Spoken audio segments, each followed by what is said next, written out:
Annie, um, that I think are still important when it comes to doing math in real life and thinking about money. So that's kind of where we're headed today, to talk about what to do when you don't have the money that you want. That's where we're heading today. Let me present this. There we go. Okay. Cool. Okay, so last week, if you think back to last week, we talked about saving and investing, and we said there are lots of different ways to save and invest your money, and that there are good things and there are bad things about all of that, right? No matter what you choose, there's always going to be positives and negatives. The big thing here is just to make sure you know what you're getting yourself into. Know the risks, know if this is like a good choice for you, whether you are saving your money in a savings account or investing your money in the stock market. You have to figure out what's going to work for you. Do your research and figure it out. It's different for everybody. That was what I wanted you to take away from last week. Today we're going to talk about credit, debt, and money trouble. What happens when you can't pay what you need to pay for. So basically, this is what happens when you don't have the cash that you need to buy something. Okay, credit, debt, and money trouble. We need to start with talking about what credit is. I feel like we are so consumed in, our culture today with credit cards. Everybody's got a credit card. Your credit card commercials. When you get old enough, you'll start getting credit card things in the mail asking you to start, opening credit card accounts. Every time you shop at your favorite store, they ask if you want to open up a credit card. Okay. But I think it's important that we talk about what credit actually is. Okay, so credit is this ability of a customer to obtain goods before paying. Before paying. And it's saying that when you use credit, there's this trust that you are going to pay for this thing in the future. Okay, so in this sense, credit is basically a loan, right? You're borrowing money to buy something right now. I can borrow money to buy a shirt at my favorite store, but I have to pay it back later, and I have to pay it back with interest. I have to pay it back with interest. So basically what this is saying is that you can borrow money using credit to pay for whatever you want. However, you are going to pay more for that item in the long run because of this interest. Okay, that's credit. You get something before you pay for it with the expectation that you will pay for it in the future plus interest. Okay. Credit is great. It's super helpful in lots and lots of situations that we will talk about in a couple of slides. But whenever we talk about credit, we also need to talk about debt. Okay, debt is when you owe money after using credit. Okay, so I bought a new shirt at my favorite store using credit.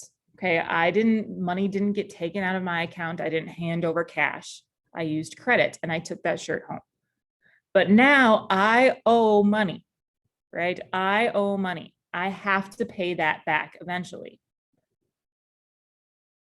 This debt, the amount of money you owe, can build up really, really fast because of interest. If you don't pay back that money that you borrowed in a set amount of time, you're going to pay lots of interest. So whatever you spent money on will end up being more expensive than when you originally bought it. We'll look at that in just a little bit. Okay, but there are lots of examples of credit and debt that you could, find yourself in.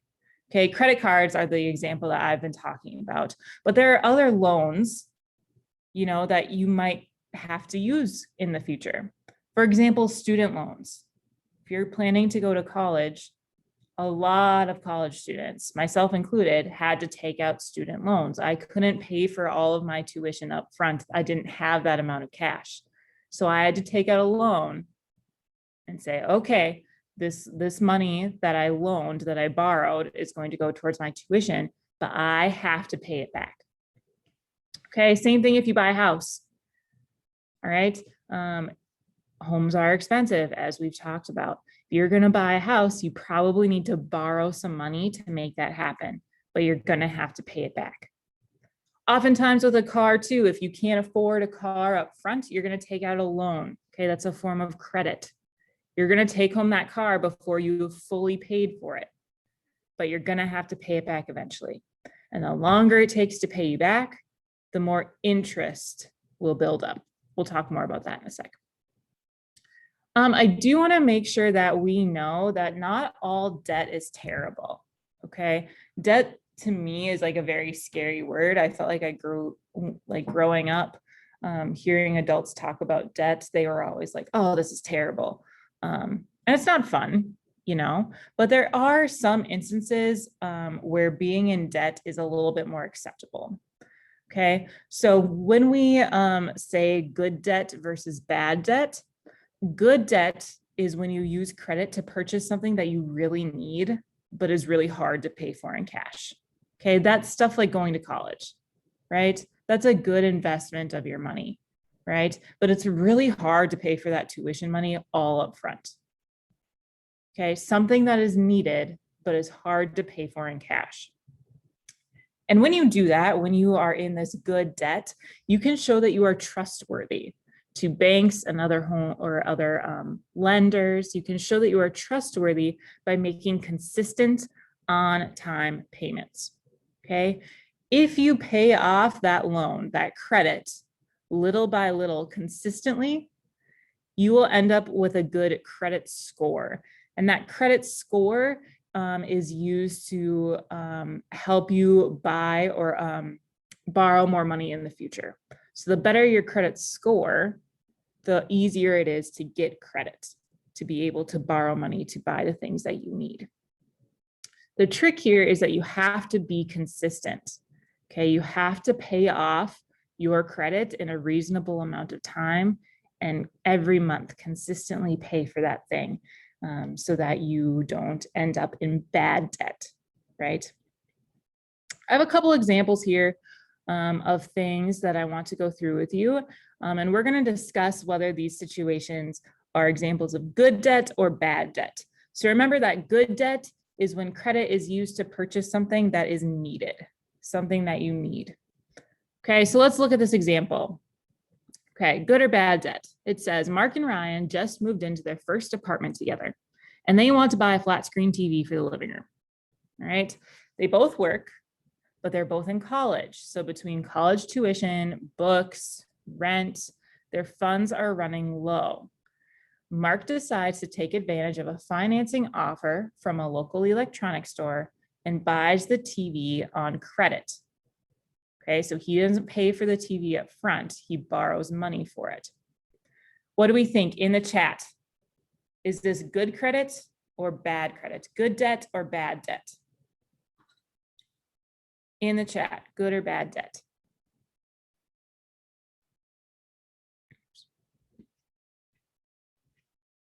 What do we think in the chat? Good debt, bad debt?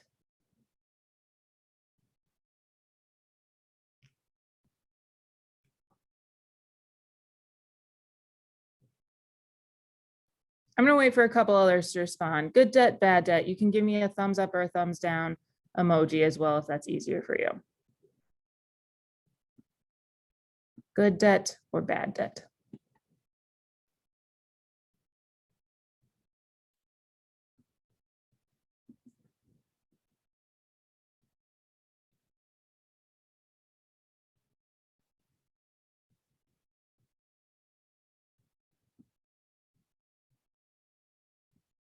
Sweet. Thanks to those of you who are here and responding. I really, really appreciate that. Shows me that you're present and listening to me. Okay, so it looks like most of us are saying this is bad debt. I would agree. I would agree that this is not very good debt to be in. My reasoning for this is that a TV is definitely a want. You can live a very full life without a flat screen TV, right? And Mark and Ryan are already struggling to pay for what they need, right? Between rent and books and college tuition, they don't have a lot of extra money. If they don't have a lot of extra money, how are they going to end up paying back this loan, this credit that they took out?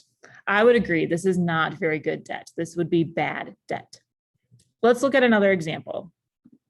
Okay, this one, Blake just graduated from college and accepted a new job as a graphic designer for a marketing firm. Okay, so he's got a consistent job. He wants to buy a $100,000 condo near his new job, and he has saved enough money for a 20% down payment.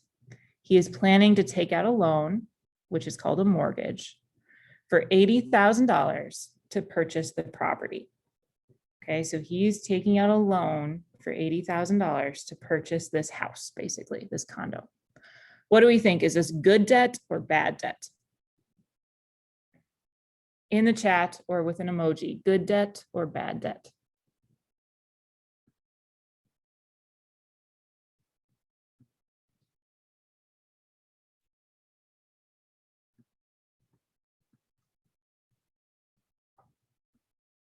In the chat or with an emoji, good or bad debt?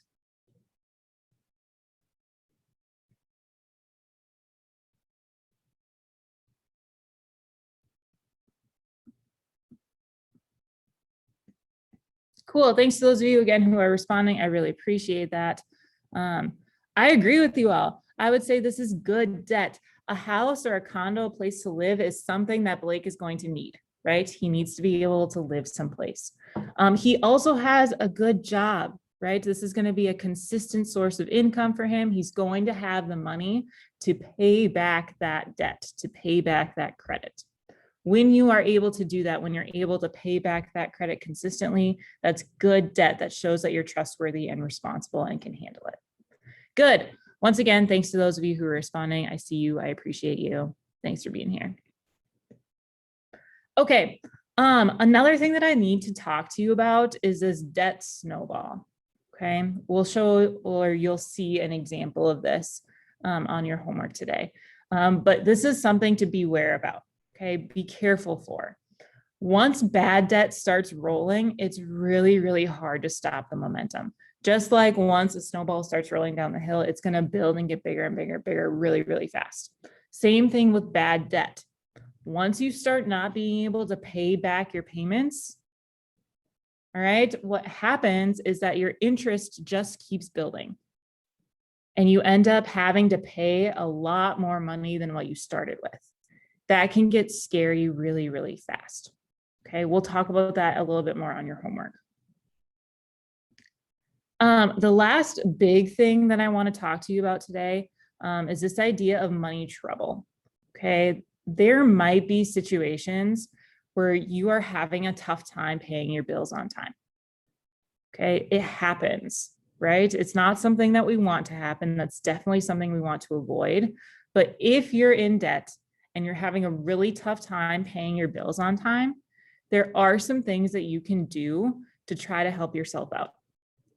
Okay, the first one, I think, is the simplest solution, even though it can be really difficult to do. Okay, the first thing that you're going to want to do if you find yourself in money trouble is to rethink your budget. Okay, if you're having a really tough time paying off your bills, but you're going out to eat 5 nights a week, you need to rethink your budget. Okay, the stuff that you need takes priority over the stuff that you want.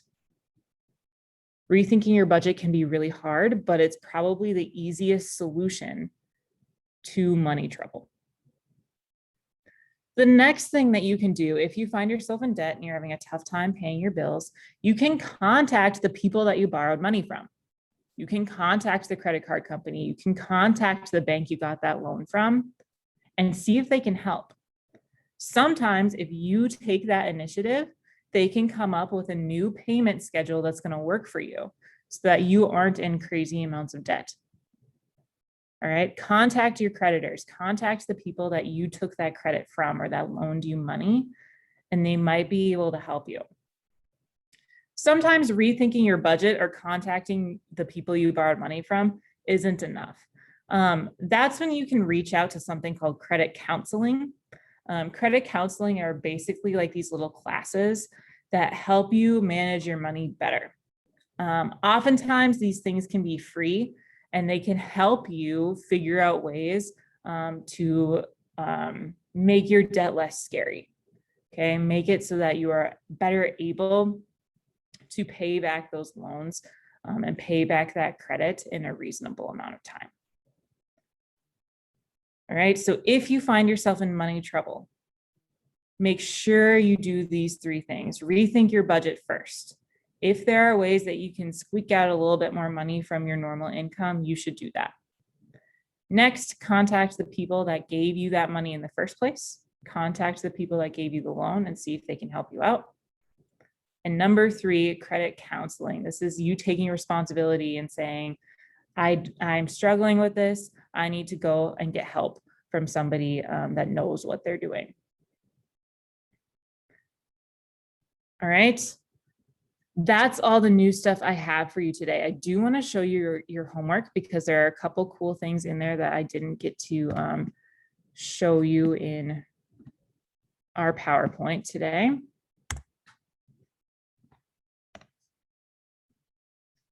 Let me get this pulled up. Okay, so this is your homework for this week. Basically, the first two questions, I want you to tell me what credit is and what debt is. Those are pretty simple right off the slides that are linked here. Next, we have a scenario, okay, about Nora. Read the scenario and let me know if you think she is in good debt or bad debt, and then explain why. Make sure you explain. Please explain. Okay. Number 4 and number 5 have to deal with this idea of a debt snowball, the fact that bad debt can really accumulate really fast. Okay. So basically what you're going to do is you are going to read through this scenario and you're going to fill out this little chart. Okay, so I'll read through this first one with you. Number 5 is very similar, but we'll read through this first one. It says Brent buys a new video game console for $200 and pays for it with a credit card. That credit card carries a 25% APR, annual percentage rate. This means that for every year he's paying off this $200, they're going to add 25% of $200 as interest. They're going to charge 25% interest on this video game console. Okay. So it says he only has to pay a minimum payment of $10 every month, which seems like a bargain because he can use a video game console right away for $10 and he can pay for it slowly over time. However, remember that he has to pay back interest. So what you're going to do is you're going to help Brent figure out the true cost of his video game console. All right, and how long it's going to take him to pay it off. If you click the link here, it's going to bring you to this calculator, and all you're going to have to do is fill in the blanks. Okay, you're going to tell the calculator that the original purchase cost was $200, that the APR or the interest rate is 25%, and he pays $10 a month. And then the calculator is going to tell you how long it's going to take him to pay that off, the amount of money he pays in interest, and the final price that he pays overall. $200 plus the interest rate is this final total price. The calculator does that all for you. I just really want you to focus on this final total price. By using credit, how much does Brent actually pay for his video game console? Okay, you're going to do that twice, 2 different scenarios. This time, Brent has some car repairs that he pays for using credit. Okay. And then the last thing on our homework for today, if you run into money trouble, what are 2 things you can do to help get yourself back on track? 2 things you can do to help get yourself back on track. All right, my friends. That's what I got for you today.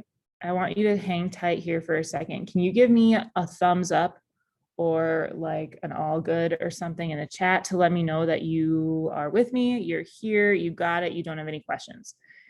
If you can't give me a thumbs up, can you write down a question in the chat? That would be great.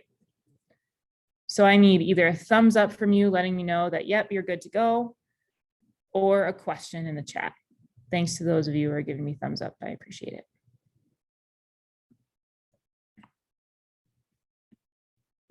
Cool, cool, cool. If you do have questions, I would love to hear from you. My email's on the Google Classroom, or you can just leave a comment. That would be great. Otherwise, advisors, I'll kind of hand it over to you. Thank you, Annie. Thank you for all that you did this summer. Yeah, thanks you guys for having me. I really appreciated getting to know